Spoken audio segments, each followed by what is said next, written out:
Pour la première table ronde de cette journée, nous avons souhaité donner la parole à des partenaires de Lire et Faire Lire pour leur demander de nous faire part de leurs actions et de leurs réflexions sur la question spécifique des publics éloignés du livre et de la lecture. Et nous entamons cet échange par quelques mots sur les dispositifs et les programmes que vous mettez en place chacun dans vos organismes pour répondre aux enjeux des inégalités dans l'accès au livre et à la lecture. Diane Galémer, vous êtes la responsable du pôle dispositif d'accompagnement éducatif de l'Agence nationale de cohésion des territoires. L'ANCT soutient Lire et Faire Lire dans ses programmes d'action au sein des quartiers prioritaires de la politique de la ville. Grâce à votre partenariat, Lire et Faire Lire a mis en place un accompagnement spécifique pour développer sa présence dans les quartiers prioritaires. Je vous laisse la parole. Merci beaucoup.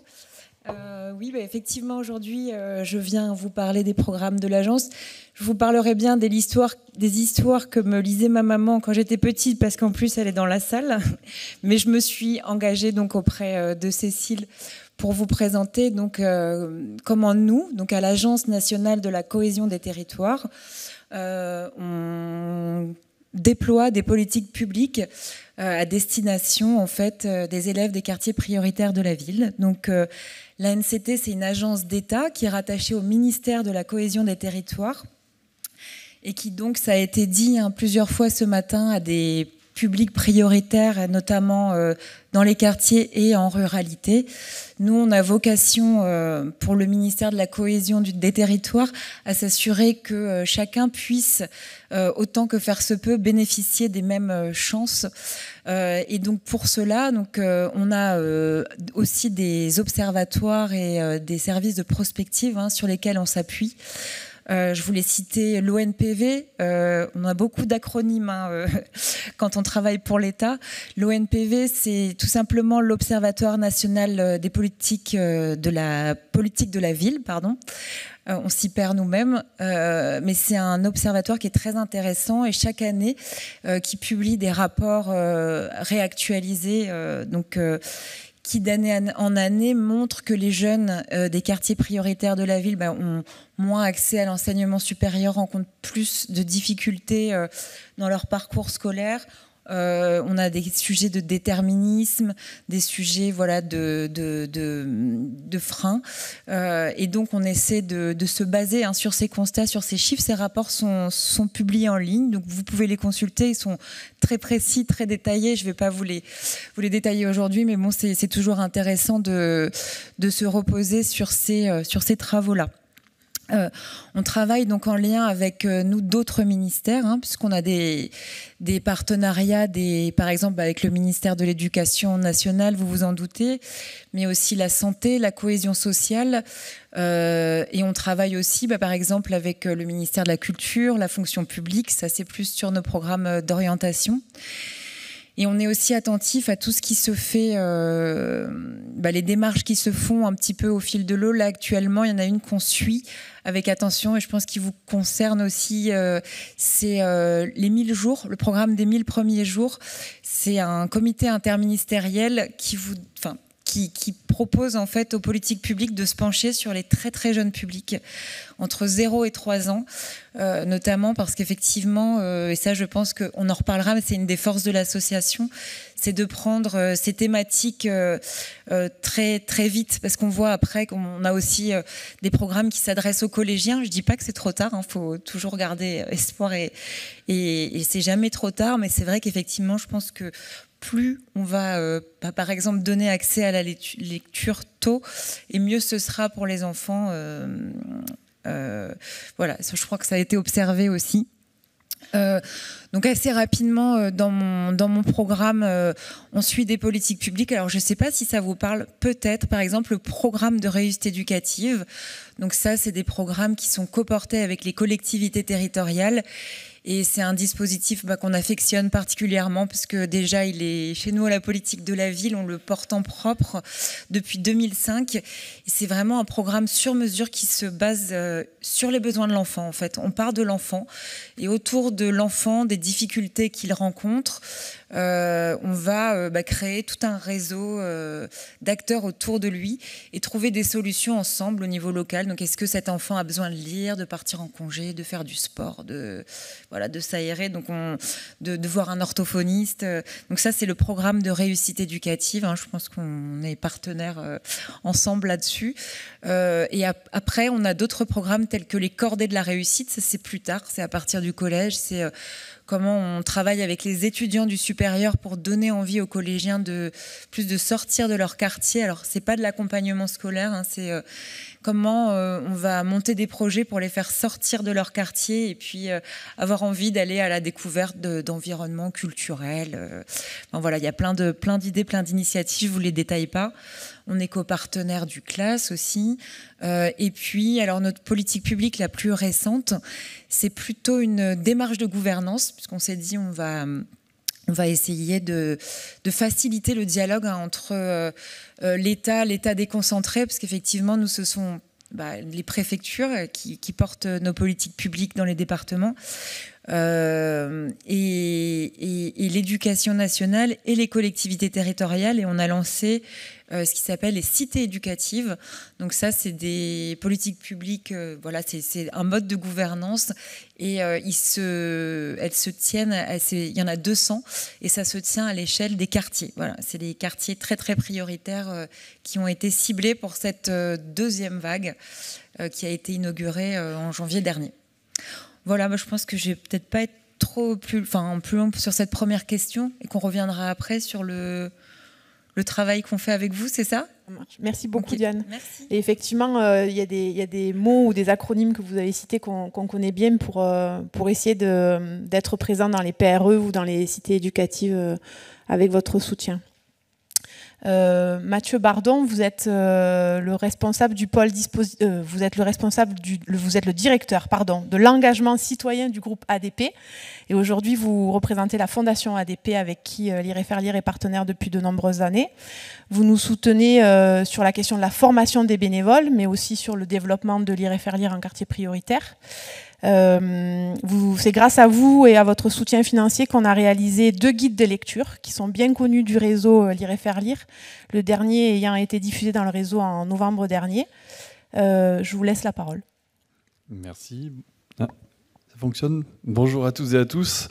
Donc effectivement, je suis en charge de toutes les actions de mécénat du groupe ADP, donc anciennement Aéroport de Paris.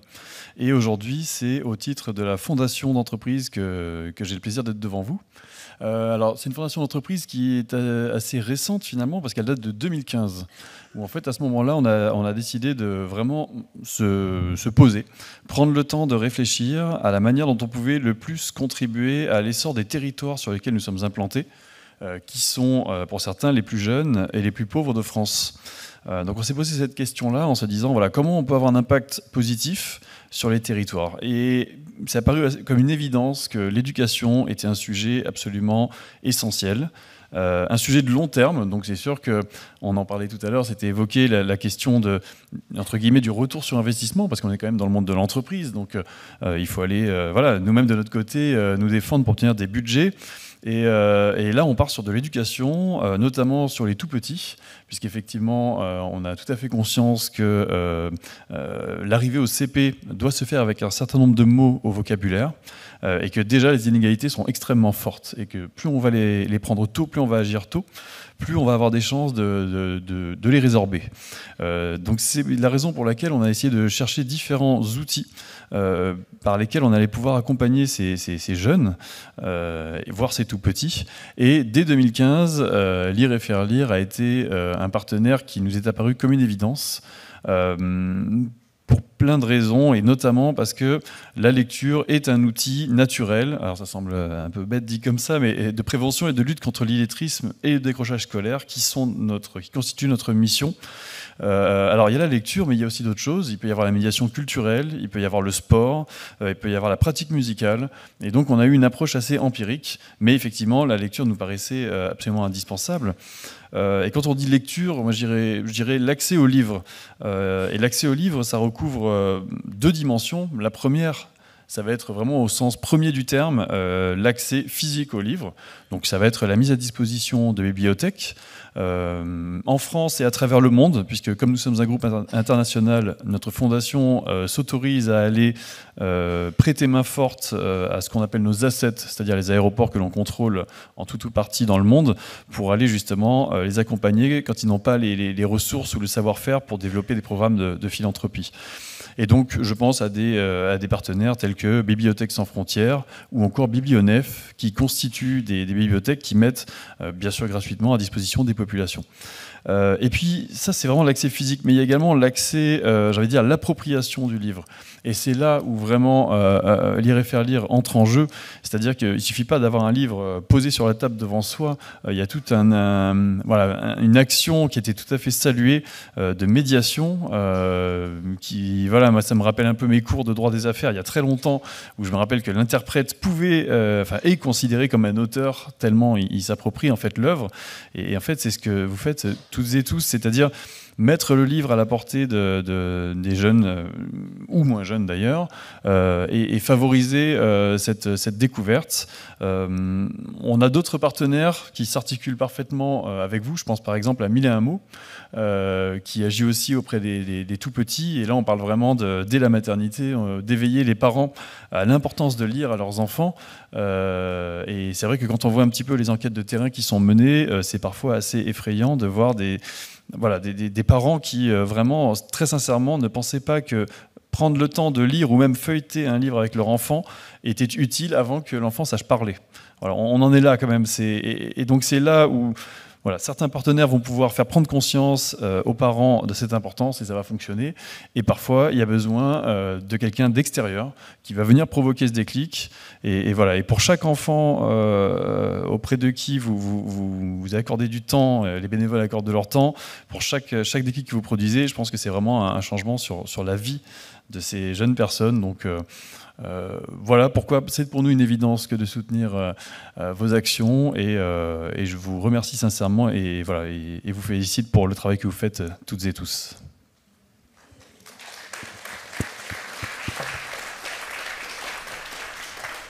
Éric Nedelec, vous êtes le directeur adjoint de l'ANLCI, l'Agence nationale de lutte contre l'illettrisme, dont Lire et faire lire est membre du comité consultatif depuis plusieurs années. Donc je vous laisse la parole également pour présenter vos actions et vos axes de réflexion. Merci une fois de plus à Lire et faire lire. On partage un point commun à l'Agence nationale de lutte contre l'illettrisme. Alors je ne prendrai pas de temps pour expliquer l'organisation institutionnelle de l'Agence nationale de lutte contre l'illettrisme, pour très rapidement revenir sur le thème central de cette journée. On partage un point commun, Cécile, Michel, c'est que nous avons le même âge. Nous avons été créés la même année pour travailler ensemble, mais avec beaucoup d'autres, sur cette question des difficultés que rencontrent un certain nombre de personnes pour accéder à la lecture et au livre, et je vais y revenir. Notre rôle, je le résumerai en 3 mots. Il est là pour éclairer, révéler et fédérer. Éclairer, parce que sur ces questions, notamment sur la question des inégalités, on reste parfois quand même encore un petit peu dans le flou de quelles inégalités parle-t-on. Est-ce qu'on parle des inégalités d'accès à un lieu, à un objet? Le livre est un objet qu'on trouve dans un lieu, et on sait qu'aujourd'hui en France, on a la chance d'avoir une couverture sur le plan géographique en matière d'espace de lecture publique qui est parmi les plus importantes dans le monde. Mais il y a la question aussi, lorsqu'on parle des inégalités, et il m'arrive régulièrement de préférer le terme inéquité et équité à celui d'égalité, parce que lorsqu'on parle notamment de l'égalité des chances, qui est un terme qui a souvent été utilisé, on est parfois à côté de la cible qu'on cherche à atteindre. Et donc, il y a aussi les personnes. Donc on a l'objet, on a le lieu, et puis on a les sujets.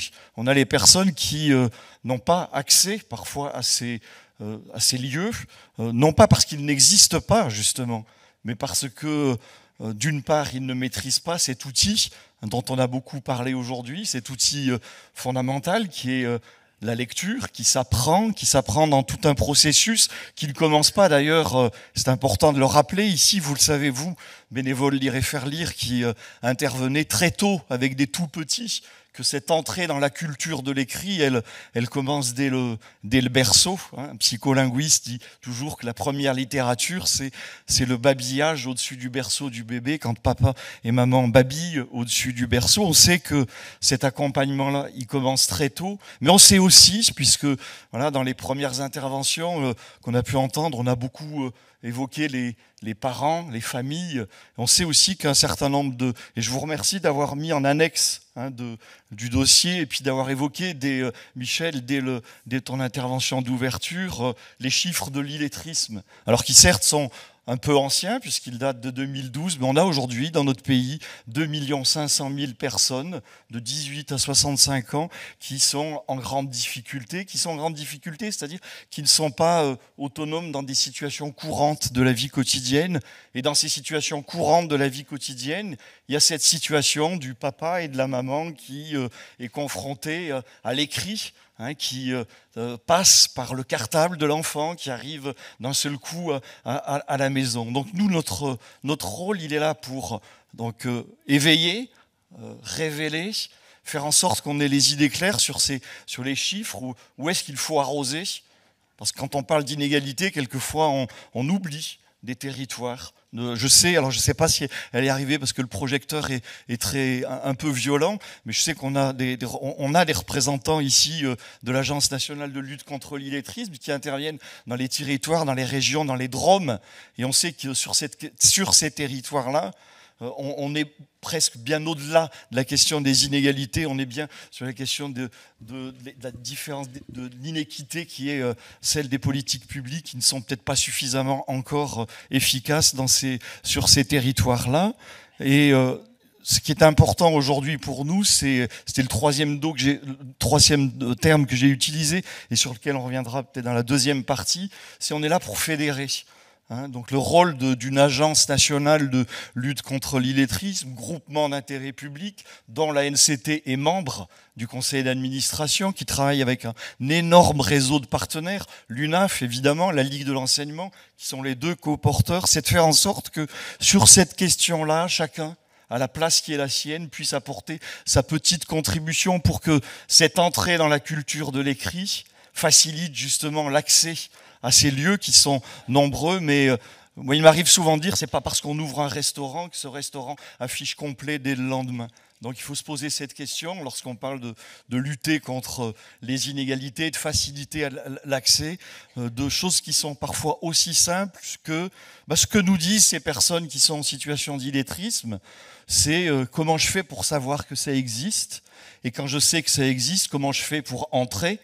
Parce qu'on peut construire une médiathèque, une magnifique médiathèque, une belle médiathèque, mais on peut avoir comme premier geste, c'est bien évidemment de moins en moins le cas, mais le travail à accomplir est encore important. Le premier geste qui peut être la première action, qui peut être demandée à la personne qui va faire l'effort considérable d'entrer dans ce lieu, parfois accompagné par l'une ou l'un d'entre vous. C'est, je pense, encore très féminin, Lire et Faire Lire, mais on lui demande parfois de s'inscrire à la bibliothèque, d'aller sur un site pour pouvoir accéder à ces questions-là. Donc nous, on est là pour faire en sorte que ces fédérés, tous ces acteurs-là puissent travailler ensemble avec le même objectif collectif qui est de lutter contre les inégalités et favoriser l'équité territoriale notamment. Merci beaucoup, Éric. On avait une deuxième question à poser à chacun d'entre vous. Pourquoi, dans vos différents contextes et pour la réalisation de vos différents objectifs, avez-vous choisi de collaborer avec Lire et Faire Lire ? Diane ? Oui, donc nous, on a aussi à l'agence, je gardais ce volet-là pour cette seconde question, on a un partenariat national avec les associations qui sont, si j'ose l'expression, vraiment le bras armé en fait de l'agence sur le vrai accès en fait au public. Donc nous, on a un tissu associatif très très fort. Les associations donc, que nous on finance dans le cadre de ce partenariat national, ce sont des associations qui ont un une action sur plus de 3 régions minimum, donc voilà, qui ont des activités un peu partout en France et outre-mer compris. Et donc Lire et faire lire, ça fait des années qu'on est en partenariat. Cette association, donc, elle nous intéresse particulièrement. Et donc elle est suivie chez nous par Christine, donc, qui s'assure avec vous, je sais pas, je crois que c'est 1 fois par an que nos orientations en fait concordent. C'est comme ça qu'on travaille. Donc je vais redire ce qui a déjà été dit, mais c'est vrai que l'accompagnement à la parentalité, même si c'est pas l'objet premier. Enfin, les premiers contacts sont les enfants, mais c'est vrai que je sais que vous avez aussi ce volet-là à cœur. Donc ça, c'est des sujets qui nous intéressent beaucoup. Nous, on évolue dans nos sujets année après année. Et c'est pour ça qu'on a des discussions annuelles avec l'association qui sont assez passionnantes. Il y a un sujet dont on a discuté tout à l'heure ensemble qui nous préoccupe aussi énormément en ce moment. Et c'est la raison pour laquelle que des partenariats avec des associations telles que Lire et faire lire on veut vraiment les conserver et y prêter beaucoup d'attention. C'est en fait l'exposition des enfants aux écrans. On s'est rendu compte, donc moi je vous parlais du programme de réussite éducative tout à l'heure. Alors c'est vrai que nous on est plutôt dans des bureaux, dans des ministères, etc. Mais on a quand même des bons relais. Donc on a évidemment les associations, mais aussi nos coordos PRE qui sont vraiment en contact avec les familles, les enfants, etc. Et qui nous ont remonté là des alertes assez glaçantes sur des cas de mutisme qui commençaient à se faire de plus en plus nombreux. Donc des enfants qui carrément arrivent en fait à la maternelle et qui ne prononcent pas un mot, et donc à cause donc de l'exposition constante aux écrans, et donc tout ça a été renforcé effectivement par le Covid. Effectivement, des familles qui n'ont pas toujours conscience. Après, c'est vrai qu'on a tendance à dire ça. L'autre jour, il y avait une conférencière qui nous parlait de bilinguisme, qui nous parlait du langage, justement, de la lecture, etc. Comment on arrive à acquérir un double langage. On est tous imparfaits. Par exemple, elle nous a dit qu'il ne fallait pas commettre l'erreur au CP de se dire « ça y est, mon enfant lit tout seul, j'ai plus besoin de lui lire d'histoire ». Moi, par exemple, c'est exactement ce que j'ai fait. Donc, on n'est pas... Voilà. Je ne veux pas toujours cibler quand même des catégories de population, parce qu'on parle beaucoup des quartiers, etc., des ruralités. Mais je pense qu'il faut tous qu'on se remette en question, en fait, sur comment on lit à nos enfants, comment on les expose aux écrans. Et donc, les associations avec lesquelles on travaille sur le sujet disent qu'avant 3 ans, c'est 0 écran. Et par contre, effectivement, un enfant qui ne sait pas lire, ça peut être des tas d'albums, des tas d'histoires, même des histoires complexes, c'est pas grave. On peut leur lire des imagiers, mais on peut leur lire aussi des histoires très complexes. Ça leur inculque ce bilinguisme. Donc, on compte sur vous vraiment et on vous remercie. Et je pense que c'est un réel trésor de pouvoir se reposer sur les bénévoles de Lire et faire lire pour lire et pour lutter de plus en plus contre ce qui nous arrive en pleine tête, c'est-à-dire donc les effets du confinement qui, selon les experts, arrivent en fait maintenant, et notamment sur les sujets que je vous citais juste avant. Donc merci beaucoup pour votre action. Merci à vous. Mathieu Bardon, Fondation ADP. Alors moi, c'est peut-être la chèvre biscornue, particulièrement bien lue, qui m'a fait tomber en enfance, mais je commencerai juste par dire un petit souvenir, un petit flash comme ça qui revient. C'était il y a près de 35 ans maintenant. Ma maman était bibliothécaire et elle avait développé le bibliobus, passé son permis poids lourd, et j'étais extrêmement fier de ça. Bon, ça c'était... Mais ça, c'était pour rêver un petit peu, et puis c'était une petite Madeleine de Proust. Mais comme je vous le disais, la raison pour laquelle on soutient Lire et faire lire, il y en a 2. Il y a une raison intellectuelle, parce qu'on croit dans ce que vous faites, et il y a une raison pragmatique. Comme je le disais, une fondation d'entreprise, on a un vrai sujet. En gros, notre rôle c'est d'avoir un impact positif, donc d'avoir le plus d'impact sur des bénéficiaires qu'on a identifiés. Et donc vraiment, je ne peux pas me permettre de me dire on va laisser perdurer quelque chose qui ne fonctionne pas, ou alors voilà. Donc on va pouvoir expérimenter, on va faire des choses, donc c'est ce qu'on fait notamment. Je sais qu'autour de la lecture, on a notamment un projet innovant qui est Lire pour en sortir, donc sur des programmes de lecture en prison. On est sur des personnes plus âgées. Donc voilà, on s'autorise à faire des choses comme ça. Là, de manière très pragmatique, nous sommes face à un projet qui a fait ses preuves, un projet qui a un maillage territorial, comme c'était dit, et ça pour nous c'est très important, parce qu'on a cet enjeu-là, c'est-à-dire que la Fondation, ça fonctionne par un appel à projet chaque année, et ne peuvent prétendre à obtenir un soutien de la Fondation que les associations ou les entités qui ont des bénéficiaires sur ces territoires-là. Donc là déjà, c'est là aussi on a ce maillage territorial qui est très fort. Après, être présent, c'est une chose, mais il y a la manière dont vous l'êtes. Et là, on voit très bien aussi que c'est vraiment une présence qui est tangible. On est sur du concret. Voilà, on n'est pas sur de la grande déclaration. On est sur des partenariats avec les acteurs des territoires, avec les acteurs locaux. Et voilà, donc tout ça, ce sont vraiment pour nous des indicateurs très forts qui font que, oui, dès la création de la Fondation, on vous a identifié et on a été ravis de commencer à travailler ensemble.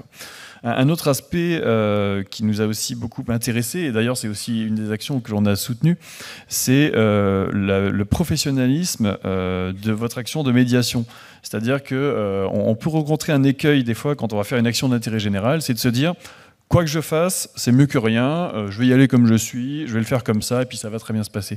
Et on l'a bien vu tout à l'heure, l'exercice de lecture, c'est un exercice qui est exigeant. On parle de capter l'attention parfois de tout petit, et donc c'est quelque chose qui s'apprend, c'est comme tout. Et donc justement, que ce soit à travers des guides, voilà, à travers les différentes façons dont on peut vous aider, c'est aussi quelque chose qui nous a beaucoup convaincus, vraiment convaincus du fait que ce projet était très bien. C'était de voir voilà, cette attention qui était portée aussi à vous accompagner et pas simplement vous mettre en relation et puis vous laisser vous débrouiller tout seul. Donc voilà, parmi les arguments qui nous ont fait nous décider à vous soutenir, et on ne regrette pas du tout, et on en est absolument ravis. Merci beaucoup. Et c'est vrai qu'on peut remercier aussi les coordinateurs et les coordinatrices qui accompagnent quotidiennement les bénévoles avant, pendant, tout au long de leurs années d'engagement, pour faire que toutes ces personnes soient les plus prêtes, les plus outillées, les plus à l'aise pour lire tous ces livres aux enfants, des tout petits aux plus grands. Eric, oui, on peut applaudir aussi les coordinateurs.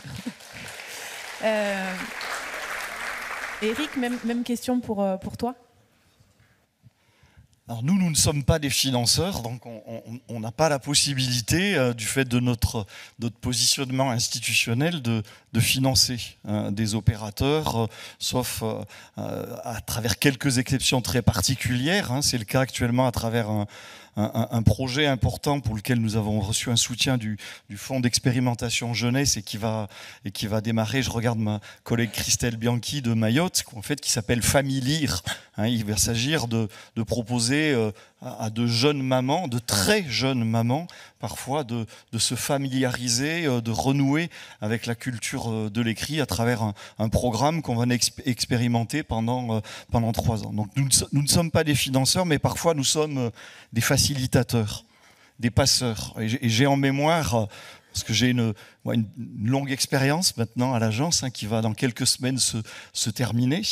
Mais à plusieurs reprises, je vous regarde puisque vous représentez une fondation, des fondations sont venues nous voir, nous interrogent, parce qu'ils savent que nous, on est au cœur de ces réseaux, de ces interconnexions entre ceux qui décident, ceux qui font. Des fondations sont venues nous voir en nous demandant qui est-ce qu'ils pouvaient soutenir par rapport aux orientations qui sont les leurs. Et j'ai le souvenir de la fondation Pierre Bellon notamment, et nous avions dit il faut aller voir ce que fait Lire et faire lire. Et pourquoi il faut aller voir ce que fait Lire et faire lire? Parce que moi, ce qui m'intéresse au-delà des dispositifs, ce sont les personnes qui sont là dans cette salle, et puis toutes celles qui ne sont pas là aujourd'hui. Vous êtes des acteurs de proximité. Nous, ce qui nous intéresse, c'est que, et c'est un terme qui est cher à Alexandre Jardin, je crois qu'il va conclure la journée, vous êtes là pour apporter des réponses, des solutions qui sont simples. Vous n'êtes pas des des experts. Vous n'êtes pas tous des experts de la lecture à voix haute, mais vous êtes là pour apporter, et c'est un mot qui est extrêmement important pour moi, des réponses de proximité. Des réponses de proximité, parce que c'est vrai que c'est un sujet, celui de l'inégalité, d'accès, des difficultés que peuvent rencontrer certains adultes, certains enfants.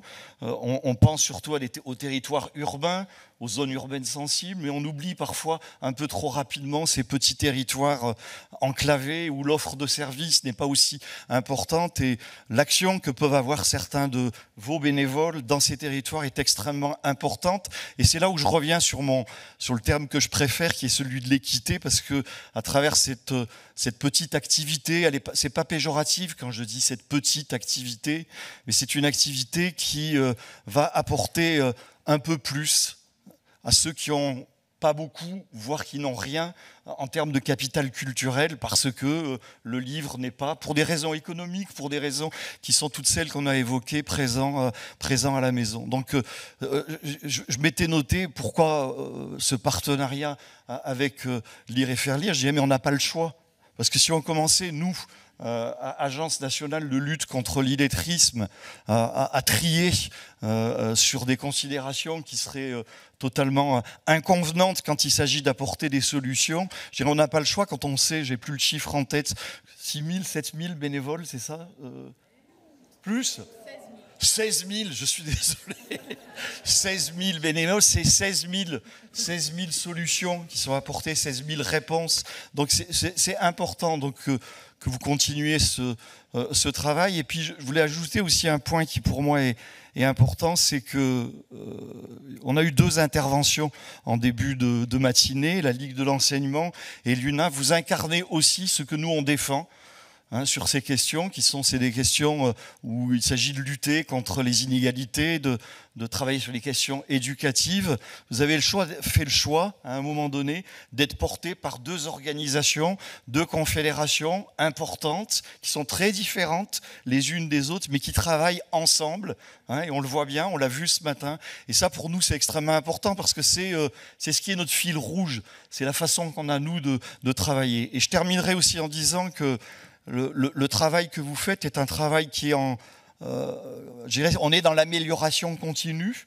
Vous vous interrogez collectivement, chacun, individuellement, vous faites preuve d'innovation. J'ai entendu parler tout à l'heure de lecture voyageuse ou de balades.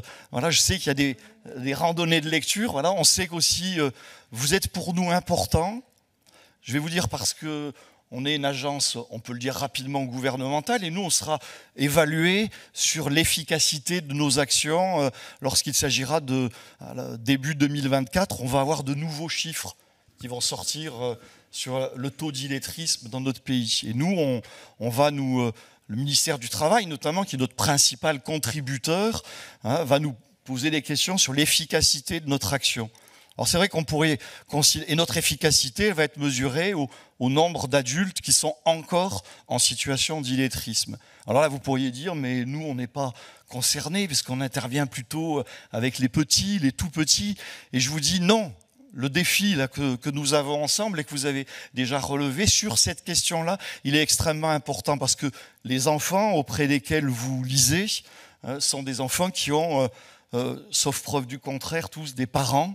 Et le travail que vous faites avec eux, et je le sais parce qu'il y a de multiples témoignages dans les 20 ans que j'ai pu faire à l'agence, j'ai rencontré beaucoup de lecteurs de Lire et Faire Lire, notamment à Perpignan, je me souviens, je ne sais pas s'il y a des gens de Perpignan ici, dans une école au cœur du quartier gitan, qui montre que le travail qu'ils font est un travail qui facilite le lien avec les familles. Et qu'à un moment donné, quand le papa ou la maman trouve passionnant, intéressant qu'on puisse partager un moment de lecture comme celui qu'on a vécu tout à l'heure, dit comment je peux faire moi, comment tu peux m'aider à aller à la bibliothèque, cette fameuse bibliothèque où parfois on a un mur de livres, cet objet, et où il faut remplir, alors parfois maintenant y compris via le numérique, un dossier d'inscription, et là vous êtes Ce serait intéressant que certains puissent témoigner de la réalité de cette activité. Vous êtes là, vous êtes présent, vous êtes cette petite goutte d'huile extrêmement importante parce que vous allez,